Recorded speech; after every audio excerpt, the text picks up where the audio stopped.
Velez-Mitchell for JaneUnChained Live, talking about a growing controversy in Iowa. The Battle of Bloody Run is what it's being called. That's the name of a creek, a pristine waterway that is at the heart of a struggle. There is a plan to have a very large cattle operation. You could call it a factory farm or a concentrated animal feeding operation or a feedlot, but it's going to be, according to published reports, more than 11,000 cattle. Joe Enriquez Henry and Larry Stone are mounting opposition, saying they don't want to pollute the waterways in Iowa, particularly this Bloody Run creek or stream that is so beloved by those who live in Iowa and tourists alike. Joe, just give us the essence of what the opposition is to this feedlot operation. Yeah, various groups were part of it. We're opposed to the construction of this 11,600 head cattle confinement operation to be built right next to a freshwater creek that provides many fish that environmentalists are very concerned of, and it's going to pollute that stream and kill those fish and be a danger to anyone who lives in that area where that water is then provided to many communities. So we're very concerned about this. You know, Iowa has become quite the slaughterhouse facility for the whole country. We have 22 processing facilities. We have these confinement operations going up. And this confinement operation that's being built is also at the same time when meat slaughterhouse facilities are also ramping up in different areas of the state. So this is a terrible situation. We are opposed to it. A coalition is being built, and we need to move forward to stop this from happening. So Larry Stone, you're really focused on Save Bloody Run. In fact, you have a website, I believe, saveblooddyrun.org, where you're asking people to go if they want to get involved, to donate to possible legal action. Why are you so upset about this? I think Bloody Run is a prime example of some of the problems that we have statewide. We've got who knows how many, more than 15,000 animal feeding operations in the state. But Bloody Run is in a unique area in the northeast part of the state called the Driftless area. It's nothing at all like the tourists who might travel I-80 would see when they see corn and soybeans. Bloody Run is hills, valleys, limestone outcrops, bedrock near the surface, and that bedrock is full of cracks called karst topography, and that karst topography forms, lets water come out in the form of springs. It also lets water go in from the surface to pollute not only the springs, but potentially the groundwater as well. So this feedlot that's being built there, this is just not the right place for that, even if you agree that that feedlot could be allowed anywhere. And in addition to that, the manure from the cattle in that feedlot will be spread not only in the watershed of Bloody Run Creek, but in the number of other stream valleys in our county and in the Driftless region. So there's a potential for considerable other water pollution around the county and around this part of the state. So published reports that I'm reading say that the cattle operation will produce 35 million gallons of manure every year. By the way, I reached out to the Iowa Department of Natural Resources for comment, have not heard back, but they or the cattle operation in question are invited on anytime. The cattle operation has been quoted in the papers as saying this will be good for Iowa because the cattle will be fed from produce produced in Iowa. So that is one of their explanations. But the critics, according to the many stories that have been written about this, say this is part of a larger problem. And I was just shocked to read that as of 2018, according to Grist, which is a publication that has been all over this story, Iowa had 3,744 CAFOs, which are concentrated animal feeding operations with more than 1,000 animals each, presumably each, more than any other state in the United States. And this was the other thing that Grist said, quote, more than half of the water bodies in Iowa are considered impaired by the Iowa Department of Natural Resources and the U.S. Environmental Protection Agency, primarily due to harmful levels of bacteria and algae growth fueled by the runoff of manure and fertilizer. Additionally, 40% of drinking water wells tested in the state contain bacteria. So, Larry, what would you tell the people of Iowa about the overall problem with these concentrated animal feeding operations in the state of Iowa?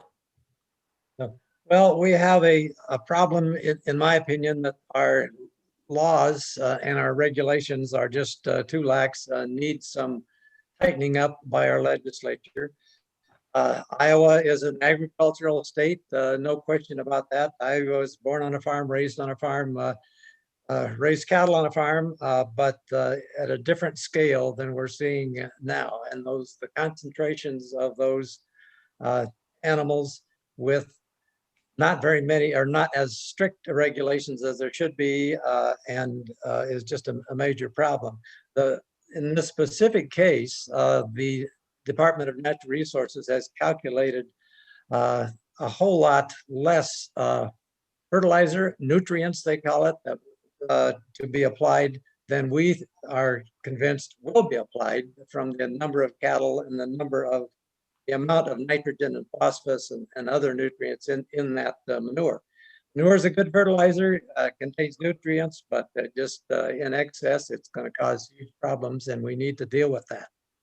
Yeah, and Jane, I'd like to jump in and just say, one thing that's really clear coming from where I'm at is that the water treatment facilities across the state that provide clean water for human consumption cannot keep up.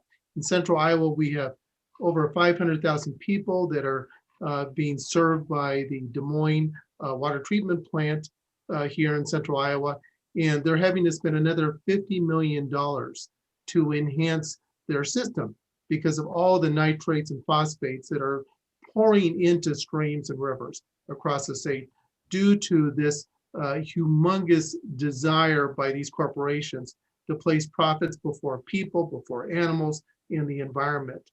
This needs to stop.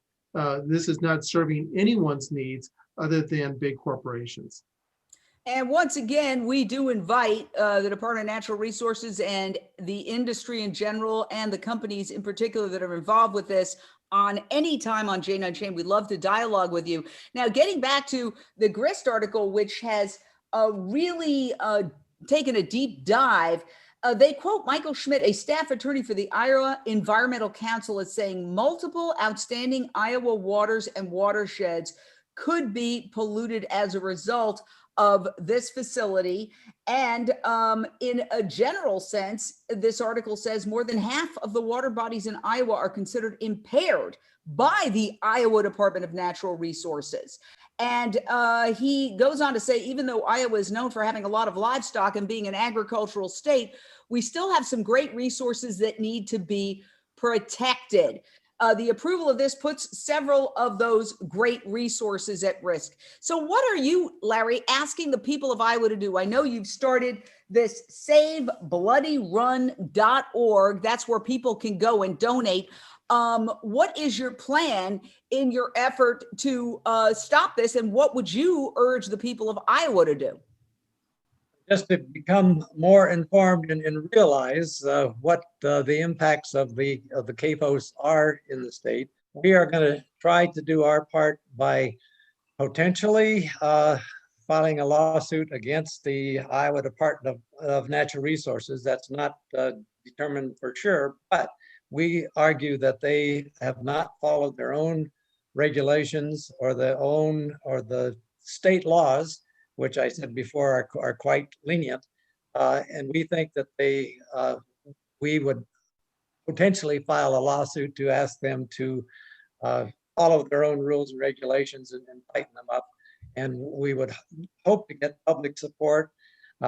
just moral support as well as financial support to press that issue and get people more aware of the problems that we're having. And you have set up a donate page as well. And my understanding is that this is being done through a nonprofit, so the donations are tax deductible. And essentially, if you get enough donations, you will be able to launch a lawsuit to try to stop this. Is that correct, sir? Yes, and who knows how much that might cost? We've heard estimates from $10,000 to $50,000 for a lawsuit. Who knows what you get into with legal hassles, especially attempting to sue a state agency. That's probably a high bar to clear, but the courts, judges might give deference to the state agency, but we think we've got a pretty firm case to go on. Yes, and once again, SaveBloodyRun.org will take you to the donate page for those who want to get involved. So, Joe, you're both in Iowa. Joe, what is at stake for the people of Iowa? If you could speak to the people of Iowa, what would you say to them? Look into the camera and make your case. Sure. Well, I mean, clearly this is impacting every community across the state. When we see when we have these confinement facilities in operation, they're polluting the waterways, they're impacting the communities, the residential values of properties because of the smell and the danger, but also the drinking water. It benefits no one by having these confinement facilities. As a matter of fact, many farmers, even livestock farmers, have really been pushed to end vertical integration of these facilities, which has happened since 1995 in Iowa. But again, it's an issue impacting all Iowans, animals, the environment. We should all be concerned. We're going to have to pay for it in some way, but it's going to hurt us. It's really going to hurt every community. So that's what I would say. We need to all get involved because this will impact our livelihoods. Larry, if you were going to make a pitch to the people of Iowa, look into the camera and tell them why they should get involved with your cause and donate to SaveBloodyRun.org. Agriculture, yes, is important, but also sustainable agriculture and a realistic, protection of the environment. The environment of Iowa is also a tourism area, especially Northeast Iowa, where the facility we're talking about is located. We get a lot of tourism in the area. A lot of people come to hike, enjoy the rivers, canoeing, fall colors. So people just need to realize that, yes, it does affect them. And we need public support, and also talk to your legislators, tell them your feelings about that, because Iowa's political climate is pretty strongly agriculture, and the legislators need to hear that agriculture, yes, but also sustainable agriculture as well. Yes, and of course, Iowa has had other issues involving agriculture. I met Joe when we were talking about COVID sweeping through the slaughterhouses, and that was quite a controversy that got a lot of coverage in Iowa as well. So there's also the climate change aspect of animal agriculture, which is a leading cause of greenhouse gas emissions. And we're starting to see throughout the United States, Canada, and other parts of the world that there are clearly records being set with high temperatures. Many people would argue that's not good for any business. At a certain point, the temperature will become, if it continues to increase, so hot that it will impact business, it will impact agriculture, it will impact crops, it will impact livestock. What would you say on that front, Joe? Well, yeah, it's a dangerous. I mean, climate change is being impacted due to these livestock facilities. If we didn't have these, we could, and I don't know the stats exactly, but we could reduce carbon emissions by at least 30% globally. And of course, the environment, we need to just move away from this type of farming. It makes no sense. But in between, we need to remove this vertical integration, these CAFOs, from continuing on, because it's a danger to everybody. Even family farmers do not need these type of operations. Well, Larry, you're in farming. What I hear critics say all the time is the family farms are kind of being pushed out, and these ginormous operations with many, many cows are taking over, and it's the scale of it that has caused alarm in Iowa. Is that a fair characterization?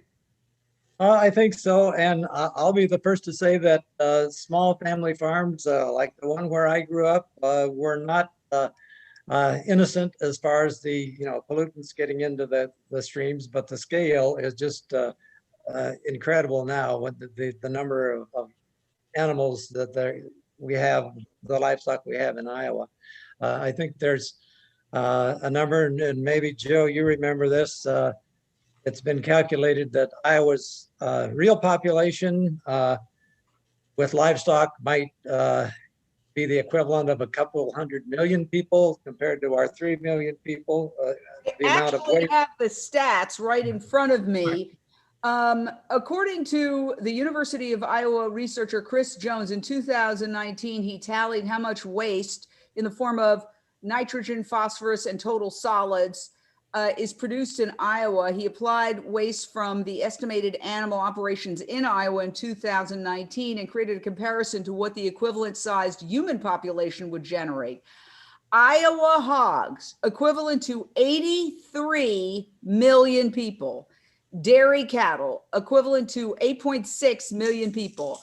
Beef cattle, equivalent to 25 million people. Laying chickens, equivalent to 15 million people. These 5 species generate the waste equivalent to about 134 million people. 134 million people would place Iowa as the 10th most populous country in the world, right below Russia and right above Mexico.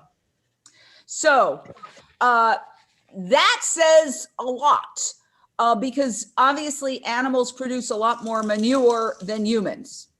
Final thoughts, gentlemen. I'll leave it with you, Larry. I hope that we can take a look at this example of the huge cattle lot plan for Northeast Iowa and realize that this is a prime illustration of why these need to be scaled back and especially regulated in such a way that they don't impact unique, special, environmentally sensitive areas such as the Northeast Iowa's Driftless region and the Mississippi River. And you were saying, Joe, that this can't be done alone, that it requires a group effort. So what would you say to people to encourage them to donate what they can to SaveBloodyRun.org and to wage the battle against we need everyone involved, young and old, nonprofits, for-profits, farmer right groups, animal right groups. We need to change the direction of things. Knowledge, information is power. We need to share that. We need to mobilize.